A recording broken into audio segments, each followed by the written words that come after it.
Senhores colegas, senhoras e senhores que estão presentes na casa, senhor presidente, eu quero fazer um relato de um episódio que eu pude viver agora recentemente, na semana pretérita, em decorrência do momento vivido aqui por mim na minha posse. Não foi essa a questão da mulher a minha única pauta, como vossas excelências bem sabem. Me debruço no trabalho diário ao parlamento e confesso, senhor presidente, de uma forma ainda um pouco desconexa, porque as minhas expectativas, as expectativas de alguém que vem das ruas de uma cidade tão pobre, com tantas dificuldades, elas são muitas.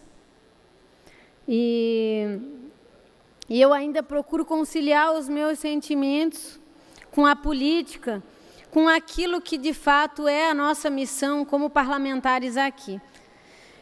Mas eu quero dividir com vocês uma história que vivi, porque naturalmente que pela escolha de roupa, vossas excelências acompanharam que nós recebemos críticas que foram além da opinião e nos expuseram de uma forma tão agressiva, tão violenta, que me obriguei a tomar medidas.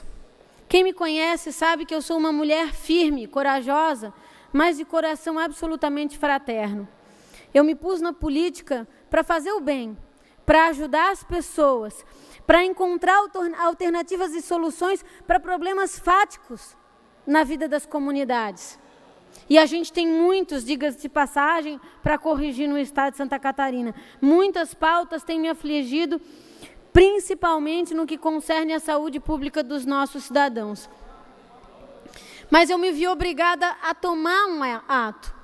Nós, senhor presidente, judicializamos uma série de manifestações que foram postas em relação à nossa conduta por conta do episódio da roupa. E agora, nessa última semana, na cidade de Joinville, nós vivemos a primeira experiência da primeira audiência de conciliação. E eu quero dizer para vocês, dividindo esse episódio, que é muito louco isso, o que uma situação de violência consegue fazer com um ser humano, com uma mulher, quando ela se vê naquela situação. Eu, que sou tão firme, tão corajosa, me vejo às vezes tão diminuta nesses momentos, e assim eu me senti encolhida naquela mesa, mas amparada pelo Poder Judiciário e pelo Ministério Público, que sabiamente conduziram o nosso processo. O juiz, evidentemente, como era uma audiência de conciliação, chamou antecedente à audiência a mim e o seu Wilson, esse cidadão, apartadamente, para que nós discorrêssemos sobre a possibilidade de um acordo. E naquele momento, ali sentada, eu me dei conta que eu, de fato, o meu objetivo não era fazer nenhum mal ao seu Wilson, mas as palavras pelas quais ele me pôs exposta no Facebook, como mãe, como mulher, não me restaram outra alternativa. E, de repente, eu vejo um senhor diante de mim, colegas, um senhor com idade, no mínimo, para ser meu pai. Um senhor de idade já, muito bonito, um homem alto, de olhos azuis, sentado na minha frente, e ele se vira e diz: olha, quero dizer que eu não te conhecia, eu nem sei por que eu fiz isso, e eu quero pedir desculpas a você. E é evidente, né? Quem sou eu? Quem somos nós? Quem somos nós aqui para não atender a um gesto, um pedido de perdão? É evidente que na mesma hora eu disse para ele: olha, se o senhor me pede perdão de coração, está mais que perdoado, mas eu queria lhe contar um pouco da minha história e que o senhor soubesse por que eu escolhi essa roupa. E nesse momento, eu quero dizer a vocês que não teve nenhuma pessoa naquela pequena sala de audiências, da escrivã, o escrivão, aos advogados, que não tivesse conosco se emocionado. Porque ficou explícito para mim que, no fundo, esse senhor não queria me promover um ato de agressão. Ele não queria, ele não desejava ter feito isso. O arrependimento dele era sincero.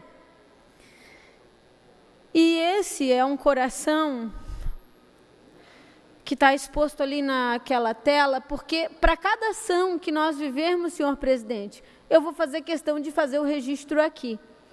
Eu acho que nós conseguimos, naquela audiência, trazer um pouco mais de amor para essa vida, para esse mundo tão complexo e tão repleto de intolerâncias que a gente está vivendo.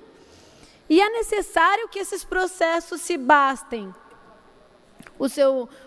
O meu agressor, ele também, quero dizer às mulheres, também vai nos ajudar na causa, porque a transação penal será por uma doação à Delegacia da Mulher de Joinville. Esse foi o meu pedido. Porque o objeto dessas ações não é e nunca foi me trazer benefícios pessoais. Nem holofotes, nem entrevistas, nem nada disso. Eu quero ter paz de espírito.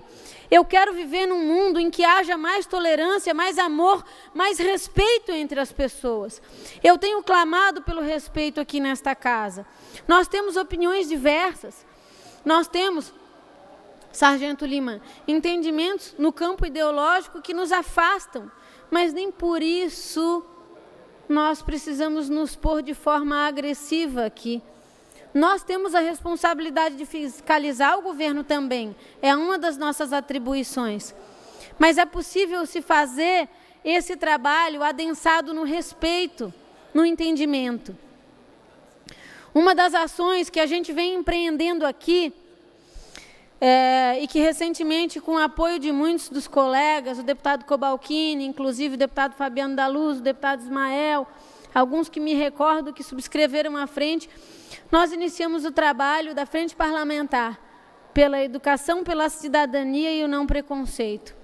Porque nós precisamos dar um basta a este cenário que vem sendo traduzido nos tapetes, nos sofás das nossas salas, escondido, patrocinado pelos centros de educação, inclusive. Por que é que uma pessoa precisa ser julgada ainda pela sua aparência, pela sua condição de gênero? Nós não podemos jamais nos conformar, achar normal a violência a que um outro ser humano é exposto. Esses tempos eu ouvi críticas ao governador porque ele exarou decreto nesse exercício, destacando a condição do nome social como uma opção. Ora, não se trata de discutir a orientação sexual, se eu sou contra, a favor aos homossexuais ou transexuais, ou nada disso. Se trata de respeito às escolhas e às condições individuais de cada um. E foi assertiva a posição do governo do Estado nesse sentido. A pessoa tem o direito de, da unidade pública, ser chamada como se vê, como se sente. Senhor presidente, quando eu me olho no espelho, e olho para as minhas mãos, e olho para mim, não é a deputada Paulinha que eu enxergo. Eu vejo a Paulinha é aquela mulher que pôs a sua vida à disposição da sociedade para lutar pelos interesses das pessoas de fato, e conseguiu, com muita gente, e com um espírito público renovado diariamente, mudar para sempre a história de uma cidade. Eu falo com orgulho que Bombinha se consagrou a melhor gestão do estado de Santa Catarina e a terceira melhor do Brasil por 2 anos consecutivos. E há mais de 2 anos, senhor presidente, eu não sou prefeita. E a cidade segue na linha estratégica de desenvolvimento. Por mérito do Paulinho, que é o nosso prefeito, sim, mas muito mais que isso. Porque a gente trabalha nesse processo de difusão do empoderamento das pessoas de forma real e consistente. Bem, eu encerro aqui a minha fala nos segundos finais, dizendo para vocês que esse coração está exposto, porque junto com o seu Wilson a gente conseguiu estabelecer esse laço de amor novamente, o entendimento contra o preconceito para com as mulheres. Ele fez uma resposta, senhor presidente, e além do pedido de desculpas, no final dela, ele assim redigiu: me comprometo, a partir de hoje, a nunca mais proferir um ato de agressão ou violência para com nenhuma outra mulher. Que essa semente de amor germine e possa ser exemplo para outras pessoas. Muito obrigada.